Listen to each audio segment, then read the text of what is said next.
বাল্য বিবাহ পাতি ৰঙাঘৰৰ আলহী দৰা কইনাৰ অভিভাৱক বাল্য বিবাহৰ বিৰুদ্ধে চৰকাৰ প্ৰশাসন যিমানেই কঠোৰ নহওক কিয় একাংশ লোকে যেন চৰকাৰ প্ৰশাসনৰ কথা কেৰেপি নকৰে চৰকাৰ প্ৰশাসনৰ নীতি নিৰ্দেশনা কংগুষ্ট প্ৰদৰ্শন কৰি এতিয়াও একাংশ ধুৰন্ধ লোকে খুব সগোপনে পাতি আহিছে বাল্য বিবাহ আৰক্ষী থানাৰ নাগৰিক মুক্তিৰ সদস্য এজনী মই গম পালোঁ এই 2 নম্বৰ ভেলেংগামাৰীত বাল্য বিবাহ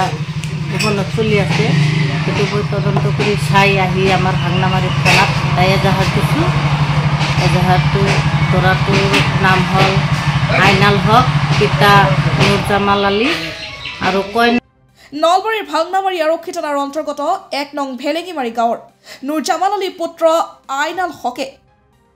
একেখন গাঁৱৰে অষ্টম শ্ৰেণীত অধ্যয়নৰত এগৰাকী কিশোৰীক বিবাহ সম্পন্ন কৰে আচলতে থানাত আনিছিল মানে তেওঁৰ বয়সটো অলপ কম ছোৱালীটো এই আপোনাৰ পিতা নুৰজামালৰ ল'ৰা পিতাকৰ নাম হ'ল নুৰজামাল আৰু দৰাটোৰ নাম হ'ল এইটো হ'ল আইনাল হক বিয়াৰ তাৰিখ অনুমান 6 মাহ আগত হৈছে বিয়াটো অতি সংগোপনে সম্পন্ন কৰা এই বিবাহৰ কথা পোহৰলৈ অহাৰ পিছত ভাংনামাৰী আৰক্ষীয়ে অভিযান চলায় উচুৱানিশা কিশোৰীগৰাকীক উদ্ধাৰ কৰাৰ লগতে কিশোৰীগৰাকীৰ পিতৃ আৰু দৰাৰ পিতৃ জামাল আলীক গ্ৰেপ্তাৰ কৰে ইমান সৰুতে মই বিয়া দেৱা নাই একলাই গৈছে নিজে পলাই গৈছে মইতো দেৱা নাই পলাই গৈছে ছোৱালীজনী পলাই গৈছিল ছোৱালী ল'ৰা পলাই গৈছে নাজানো এইবিলাক এই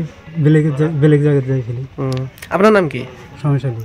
ইতিমধ্যে আৰক্ষীয়ে গোচৰ ৰুজু কৰি দৰা কইনাক পিতৃক নলবাৰী ন্যায়িক দণ্ডাধীশৰ আদালতত হাঁচি কৰাত আদালতে ন্যায়িক জিম্মালৈ প্ৰেৰণ কৰে আইনাল হক কিমান বয়স কিমান হৈছে তাৰ বয়স 24 আমি বিয়া পাতি দিয়া নাইতো পলাই গৈছে পলাই জানে কেৰালা যায় কোনে বিয়া পৰাই দিছে মই নাজানো কিন্তু তথাপি ঘৰত মই আনিছোঁ আনি কেনে মানে মায়াকৰ ঘৰত ছোৱালীটো আছে ল'ৰাটোক মই মোৰ বেলছিলোঁ মোৰ বেলাতে মানে ল'ৰাটো মানে গুচি যায় মানে পিছত এই কালি মানে কিবা চনত পঢ়াই আছোঁ মানে সৰু বাচ্চা এটা মানে তেতিয়া মানে কালি আহিছিল অহাৰ পিছতে চাওঁ যি মানে মানুহ যাই কেনে আমাক ছাৰে তুলি লৈ আহিছিল নলবাৰীৰ পৰা ৰমজান হাবিবৰ ৰিপৰ্ট অসম ভইচ।